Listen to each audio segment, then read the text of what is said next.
Italian دادی، یہ Italian food ہے، اس نے تصحیح کی۔ جو بھی ہے تو فرنگیوں کا۔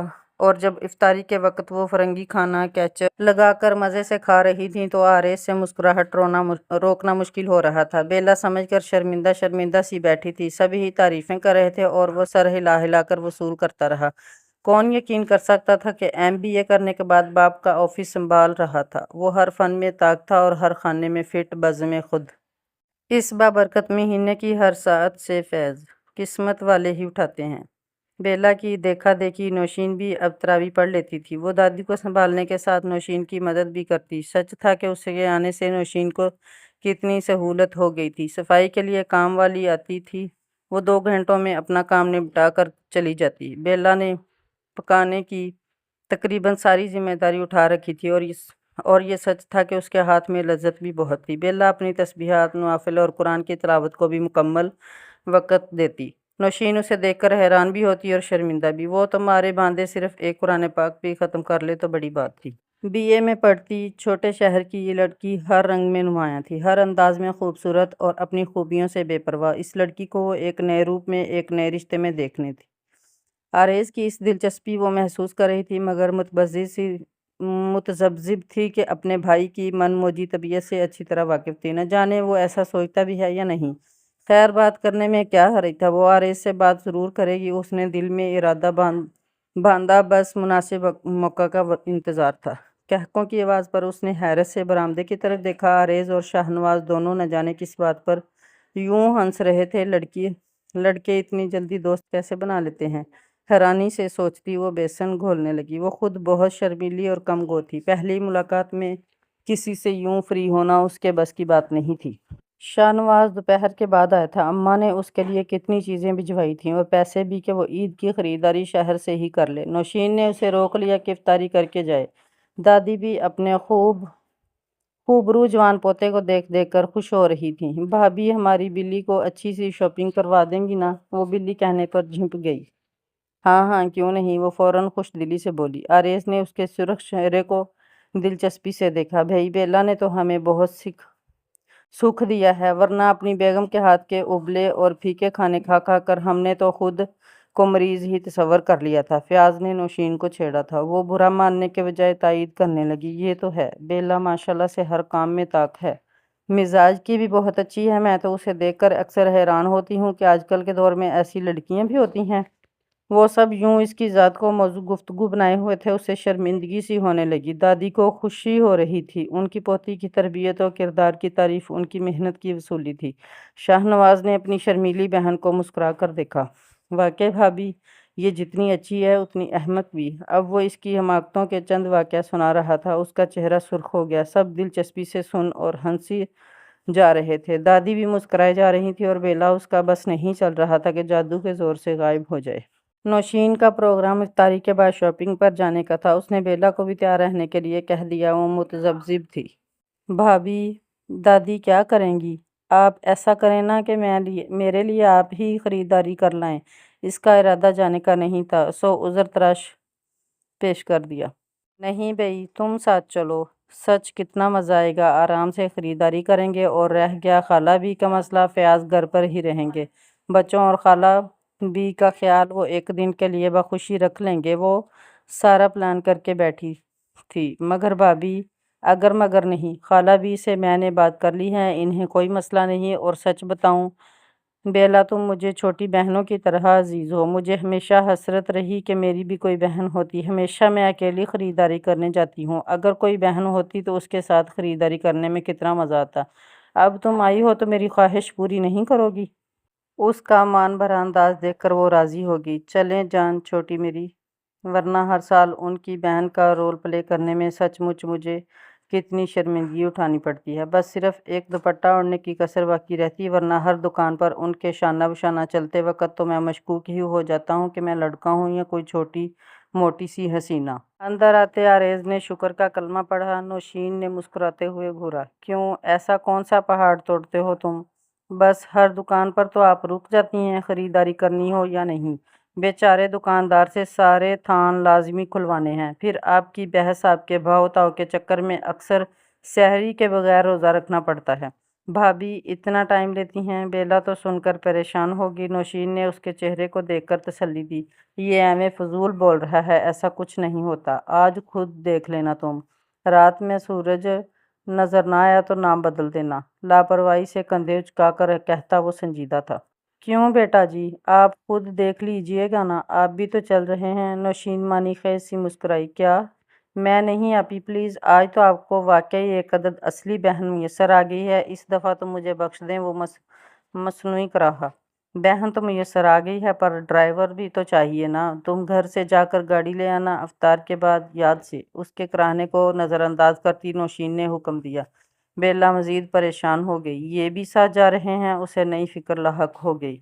اور واقعی آریز کی بات درست تھی، بھابھی کے ساتھ شاپنگ بہت صبر آزما تھی۔ افطار کے بعد بازار کی رونقیں عروج پر تھیں، لگتا تھا کہ جیسے سارا شہر اٹھ کر خریداری کرنے آ گیا ہو۔ نوشین نے دادی کے لیے سوٹ پسند کر لیا تھا، اب وہ بیلا کے لیے کپڑے دیکھ رہی تھی۔ ان کو کوئی جچ نہیں رہا تھا۔ وہ بڑی بے بسی سے اس کے پیچھے پیچھے چل رہی تھی۔ ایک بھی ڈھنگ کا ڈیزائن نہیں ہے، سارے ہی فضول ہیں۔ ایسا کرتے ہیں مال چلتے ہیں۔ اس نے نہ صرف سوچا بلکہ عمل بھی کر لیا۔ آریز کو فون کر کے آگاہ کیا، پھر اس رش میں اس کا ہاتھ تھام کر وہ تیزی سے اسے گاڑی تک لے آئی۔ اس کے اڑے حواس اور بے بس شکل دیکھ کر آریز کو ہنسی آ گئی۔ آپی کے ہتھے اس بار وہ چڑھی تھی۔ جلدی چلو، بچوں کے کپڑے بھی وہیں سے لے لوں گی۔ فرنٹ سیٹ پر بیٹھ کر نوشین نے آرڈر دیا۔ اس نے سر ہلا کر گاڑی سٹارٹ کی۔ مال میں وہ پہلی بار آئی تھی۔ وہاں چلتے پھرتے ماڈرن لوگ، مغربی لباس پہنے لڑکیاں، وہ قدرے حیرت اور تعصب سے یہ سب دیکھتی رہی۔ ٹی وی میں دیکھنے اور حقیقت میں دیکھنے میں کتنا فرق ہوتا ہے، اسے ان لڑکیوں پر افسوس ہونے لگا۔ اگر دادی ادھر ہوتی تو یقیناً اب تک اسے بغل میں دبا کر اپنے شہر چلی گئی ہوتی۔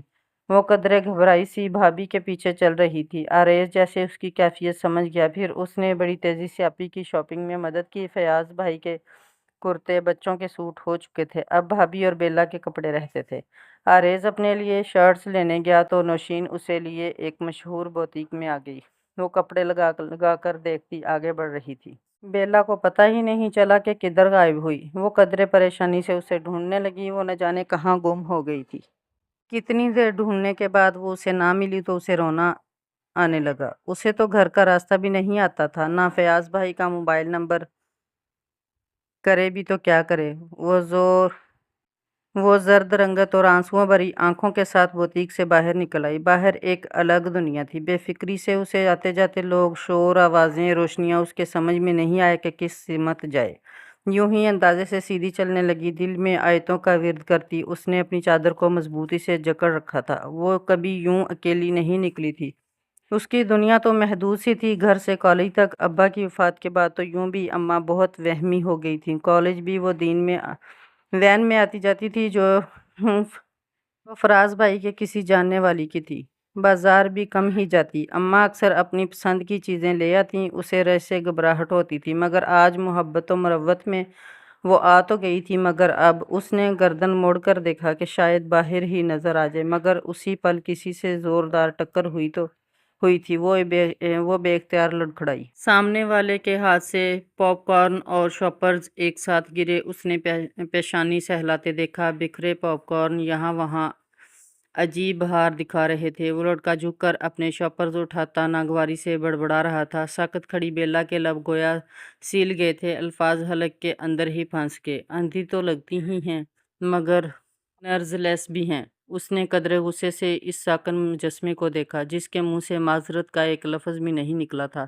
نہ جانے کیسے کیسے عجوبے اب اس جگہ پر آنے لگے ہیں۔ اکتائے انداز میں طنز کرتا وہ آگے بڑھ گیا۔ آنسو بے اختیار بہنے لگے تھے، وہ بھاری ہوتے قدموں کو زبردستی دھکیلتی آگے بڑھنے لگی۔ چوٹ اور بے عزتی دونوں رلا رہی تھی۔ او ہو، لگتا ہے بوائے فرینڈ نے دھوکہ دیا ہے جو اتنا رو رہی ہے۔ 3 لڑکوں کا ٹولہ، شرٹس کے نیچے شارٹس پہنے، گلے میں موٹی چین اور ہاتھوں میں آئس کریم کپ تھامے، اس شکل سے بدتمیز نظر آنے والے لڑکے نے ایک دم اس کے قریب آ کر کہا تھا۔ وہ ڈر کر اچھلی، وہ خباثت سے ہنسا، پھر اس کے لپٹے لپٹائے وجود کو حریص نظروں سے دیکھتے سرگوشی کی۔ وہ نہیں آیا تو کیا ہوا، ہم بھی کسی سے کم نہیں، آزمائش شرط ہے۔ بیلا کا سانس اٹکنے لگا، خوف سے وجود جام ہو رہا تھا۔ اس نے ارد گرد دیکھا، اس جگہ پر رش نہ ہونے کے برابر تھا۔ زیادہ تر ٹریول ایجنسیز کے آفس تھے جو کہ بند پڑے تھے۔ وہ کیا کرے، اس کا خوف زدہ چہرہ انہیں اور شیر کر رہا تھا۔ بلیو شرٹ والا جس کے کان میں بالی تھی اب اس کے بائیں طرف آ کھڑا ہوا تھا، دائیں طرف پہلے ہی وہ چین والا تھا۔ بچی کو ڈرا دیا تم نے مونی، ڈرو مت، میں ہوں نا۔ ارے تمہیں تو پسینے آ رہے ہیں، رومال کہاں ہے میرا؟ وہ جیب میں ٹٹولتا اداکاری کرتا اسے مزید ہراساں کر رہا تھا۔ اوہو، وہ تو ہے ہی نہیں، چلو خیر، ہاتھ سے ہی کام چلا لیتا ہوں۔ اس کے دونوں ساتھی ہنس رہے تھے۔ بیلا کو لگا اگر وہ مزید یہاں کھڑی رہی تو شاید زندگی بھر کی کمائی لوٹا دے گی۔ اے اللہ رحم، اے اللہ مدد فرما، شدت سے پکاری گئی، فریاد خالی نہیں گئی۔ اسی وقت ایک مانوس آواز آئی، کیا ہو رہا ہے یہ سب؟ بارش پھر سے برس رہی تھی۔ 2 دن قبل شروع ہونے والا یہ سلسلہ وقفے وقفے سے جاری تھا۔ موسم جو کہ قدرے گرم ہو گیا تھا پھر سے اپنے اندر خوشگوار ٹھنڈک سمائے بدل سا گیا۔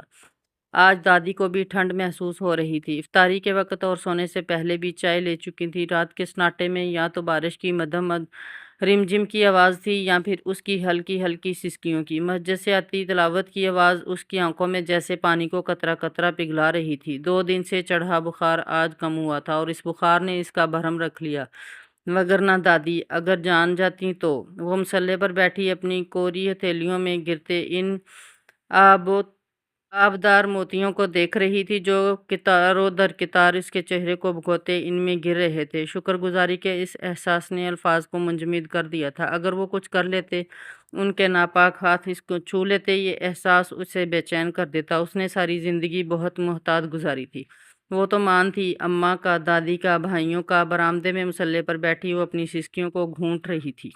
اور کمرے کی کھڑکی میں کھڑا آریز یوسف دکھ سے اس اچھی لڑکی کو دیکھ رہا تھا۔ اس دن اگر وہ وقت پر نہ پہنچ پاتے تو وہ شاید زندگی بھر خود کو معاف نہ کر پاتا۔ آپی کی کال پر وہ پریشان ہو گیا تھا۔ وہ کیسے گم ہو سکتی ہے انجان شہر میں، انجانی جگہ پر ان کو کھوج نہیں سکتی تھی۔ اس نے نوشین کی بات سنی تو جلدی سے سب چھوڑ کر ان تک جا پہنچا۔ خود گھبرائی ہوئی تھی، وہ تو صرف ٹرائل روم میں سوٹ چیک کرنے گئی تھی۔ اسے کیا پتا تھا کہ پیچھے سے وہ غائب ہو جائے گی۔ پاگلوں کی طرح اسے ڈھونڈتے اس کے گمان میں بھی نہ تھا کہ وہ ایسی صورتحال سے دوچار ملے گی۔ ان تینوں کو تو اس نے ٹھیک ٹھاک ٹھکائی کی۔ کانپتی لرزتی بیلا کی حالت دیکھ کر اسے جیسے خود پر قابو نہیں رہا۔ جس لڑکی کے بالوں کو اتنے دنوں سے اس نے نہیں دیکھا تھا، جسے دیکھ کر پاکیزگی کا احساس ہوتا تھا، اس باحیہ لڑکی کو وہ تینے لفنگے گھیرے ہوئے تھے۔ اپنا وہ روپ اس کے لیے بھی باعث حیرت تھا۔ اس دن اسے کیا ہو گیا تھا، وہ خود سمجھ نہیں پا رہا تھا۔ تینوں کو مال کی سیکیورٹی کے حوالے کر کے وہ جب گھر لوٹے تو آپی کو اس نے سمجھا دیا کہ گھر میں کیا بتانا ہے۔ وہ قابل ترس نہیں تھی، نہ ہی وہ کسی کو اس کی ذات پر بات کرتے دیکھنا چاہتا تھا۔ سو شرمندہ سی آپی نے یہی بتایا کہ رش کی وجہ سے اس کی حالت خراب ہونے لگی تو انہوں نے جوس پلا دیا، جو شاید خراب تھا کہ اسے الٹیاں شروع ہو گئیں۔ فیاض بھائی نے اسے خیال رکھنے کی تاکید کی، دادی بھی مطمئن ہو گئی، سو اس کا بھرم قائم رہا، مگر اندر جو توڑ پھوڑ تھی اس کا نتیجہ بخار کی صورت نکلا۔ ماموں آئے نا پلیز، مظہر مسلسل آریز کا دماغ کھائے جا رہا تھا۔ وہ زچ ہو گیا۔ آپی بتائیں ذرا اپنے لاڈلے سپوت کو کہ ان کے گھر پری کب آئے گی۔ مظہر کے دوست کی بہن ہوئی تھی تب سے جناب مصر تھے کہ انہیں بھی ایک چھوٹی سی بہن چاہیے۔ اب انہیں اس بات کا تجسس تھا کہ بہن صاحبہ ملتی کہاں پر ہیں۔ بیٹا اب تو آپ کے ماموں کی زندگی میں پری آئے گی، ہمارے گھر نہیں۔ نوشین نے شرارتی انداز میں آریز کو دیکھا، وہ کھنکارا۔ آپی بری بات، نوشین سمجھ کر مسکرائی۔ اس وقت وہ لوگ صحن میں بیٹھے تھے۔ آج سارا دن دھوپ نکل رہی مگر اس وقت بڑی ٹھنڈی ہوا چل رہی تھی۔ نوشین چائے کے ساتھ حلوہ بنا لائی۔ دادی بیلا کو بھی زبردستی کھینچ لائیں۔ ان کے معنی خیز اشاروں سے بے نیاز بیلا اب مظہر کو سمجھا رہی تھی۔ اچھا، روز دعا کروں گا تو اللہ تعالیٰ ایک ننھی سی پری بھیج دیں گے۔ اس نے سمجھ کر سر ہلایا۔ مگر آپی وہ آئے گی کیسے، کون لائے گا اسے؟ اسے فکر تھی، اسے ایک پرندہ لائے گا، پھر وہ آپ کی چھت پر چھوڑ کر چلا جائے گا۔ آریز نے دیکھا وہ بڑے پیار سے ان کے سوالوں کے جواب دے رہی تھی، مگر مظہر کے اگلے سوال نے اسے ذرا ٹھٹکا دیا۔ اسے سمجھ میں نہیں آیا کہ کیا جواب دے۔ آریز اس صورت سے لطف اندوز ہو رہا تھا تو دادی انگشت انگشت بداں تھیں جو مزے سے کہہ رہا تھا، آپ غلط کہہ رہی ہیں بیلا آپی، بچے تو ہاسپٹل میں ہوتے ہیں، آپ کیا ڈرامے نہیں دیکھتی؟ وہاں بتاتے ہیں نا کہ… اور اس کا اگلا جملہ جہاں بیلا کا چہرہ شرم سے لال ہو گیا، وہیں نوشین بھابی بھی شرمندگی سے اسے ڈانٹنے لگی۔ آریز کا قہقہہ البتہ بے ساختہ تھا۔ دادی تو مارے صدمے کے منہ کھولے بیٹھی ہی رہ گئیں۔ بچے تھے کہ فتنہ! دادی کی رپورٹس اچھی آئی تھیں، وہ لوگ اب گھر جا سکتے تھے۔ بیلا یوں بھی ادھر سے جلد جانا چاہ رہی تھی، سو اسی دن واپسی کی رٹ لگا دی۔ فیاض بھائی ناراض بھی ہوئے، وہ چپ تو ہوئی مگر اس شرط پر کہ کل واپسی ہر حال میں ہوگی۔ آپی، آپ نے بات کی بھائی جان سے؟ آریز نے گفٹ پیک کرتی نوشین سے پوچھا۔ کر لی ہے، امی سے بھی بات ہو گئی ہے میری۔ پھر؟ اس کا سوالیہ انداز سمجھی نہیں۔ پھر کیا؟ آپی وہ زچ ہوا۔ آپی نے دادی سے بات کی۔ گفٹ کے گرد ریپر لپیٹ کر اس نے اطمینان سے ٹیپ چپکائی، پھر دانتوں سے اسے کاٹ کر فارغ ہو کر اس کی جانب متوجہ ہوئی۔ تم اتنے اتاولے کیوں ہو رہے ہو آریز؟ آپ اتنی دیر کیوں کر رہی ہیں؟ الٹا سوال ہوا۔ وہ کچھ سوچنے لگی۔ دیکھو آریز، بیلا ہر لحاظ سے اچھی لڑکی ہے، مگر… وہ رک گئی۔ آریز مزید زچ ہوا۔ مگر تم ایک نہایت خبیث لڑکے ہو۔ اس نے بے ساختہ گہرا سانس بھرا۔ نوشین اب ہنس رہی تھی۔ فیاض نے یہ بات خالہ بھی کے کانوں میں ڈال دی ہے، اب ابو امی بھی آنے والے ہیں، پھر باقاعدہ رشتہ لے کر جائیں گے دھوم دھام سے۔ وہ مسکرا دیا۔ ویسے سوچ لو آریز، وہ چھوٹے سے شہر کی لڑکی ہے، کل کو تمہیں ہی اعتراض نہ ہو اس کی سادگی اور حلیے پر۔ نوشین نے سنجیدگی سے کہا، اسے بیلا واقعی عزیز تھی۔ میں نے محبت اسی وجہ سے تو کی ہے آپی، جو حیا، جو پاکیزگی اس میں ہے، وہی تو اس کا اصل حسن ہے۔ پھر میں نہیں چاہتا کہ ایسی بیوی لاؤں جو کل کو گھر میں آ کر آپ کا داخلہ بھی بند کر دے۔ الٹا ان پر احسان جتایا گیا۔ لو، اگر لاتے تو اسی وقت چٹیا سے پکڑ کر باہر نہ نکال دیتی؟ کم نہ سمجھو مجھے۔ جانتا ہوں، فیاض بھائی کا حال میرے سامنے ہے۔ عقیدت سے کہتا وہ اسے تپا گیا۔ بدتمیز! اس نے تکیہ اٹھا کر دے مارا۔ ہنستے ہوئے اس نے کیچ کر لیا۔ ماں اس کے صدقے جا رہی تھی۔ گھر آ کر لگا جیسے محفوظ پناہ گاہ میں آ گئی ہو، ہر سرد گرم سے محفوظ ہو گئی ہو۔ طاق راتوں میں وہ اماں کے ساتھ مل کر عبادت کرتی تھی، اس بار 2 راتیں گزر چکی تھیں۔ اس کی سکھیاں اس کے آنے کا سن کر ملنے آ گئیں۔ دادی نوشین بھابی اور فیاض بھائی کی تعریف کرتے تھکتی نہیں تھیں۔ بھابی نے کتنے سارے تحائف ساتھ کر دیے تھے۔ بیلا دادی کو سن کر مسکرا دیتی، اسے ان کے شروع کے دنوں کے جملے یاد آ جاتے۔ آج 29واں روزہ تھا۔ اماں کئی بار کہہ چکی تھیں کہ وہ جا کر چوڑیاں لے آئے، وہ ہر بار ٹال جاتی تھی، اماں مصروف تھیں۔ راحیلہ اپنی امی کے ساتھ جا رہی تھی، اس نے دوبارہ جواب بھجوایا، مگر اس کے انکار پر وہ چلی گئی۔ اماں ناراض ہوتی رہیں۔ دادی نے بھی بتھیرا کہا کہ… مگر وہ سستی سے لیٹی رہی۔ بازار کے نام سے اسے وہ واقعہ یاد آ جاتا تھا جو اس کے رونگٹے کھڑے ہو جاتے۔ اماں نہ جانے کس اہتمام میں مصروف تھی۔ اس نے ہاتھ بٹانا چاہا مگر انہوں نے منع کر دیا۔ وہ دادی کے پاس آ گئی۔ محلے سے بچوں کی پرجوش آواز آ رہی تھی۔ سب خوش تھے۔ کل عید متوقع تھی، سو ایک خوشی کا احساس، عیدی ملنے کی آس انہیں پرجوش کر رہی تھی۔ دادی نے اسے جو یوں اجڑے حلیے میں دیکھا تو جلدی سے انڈا اور شہد منگوایا، پھر اس کے نانا کرتے ہوئے ماسک لگوا کر سر کی خوب مالش بھی کی۔ اماں نے کچن سے جھانکا۔ فراز عید کے جوڑے لے آیا تھا، وہ استری کر لو، میرے اور اماں کے بھی جوڑے نکال لینا۔ اماں کو جیسے پکا یقین تھا کہ کل ہی عید ہوگی۔ کپڑے استری کر کے وہ فارغ ہوئی تو نہانے گھس گئی۔ شہر میں گزشتہ 6 سال سے وہ لوگ رہ رہے تھے۔ ابا کو شوق تھا کہ ان کے بچے پڑھیں۔ گاؤں میں اسکول صرف پرائمری تک تھا۔ فراز بھائی روز شہر آتے جاتے، پھر ابا نے گاؤں کی تھوڑی زمین رکھ کر ساری بیچ دی۔ دادی خوش تو نہیں تھی مگر مجبوری تھی۔ ابا کو شہر آ کر رہنا زیادہ نصیب نہ ہوا۔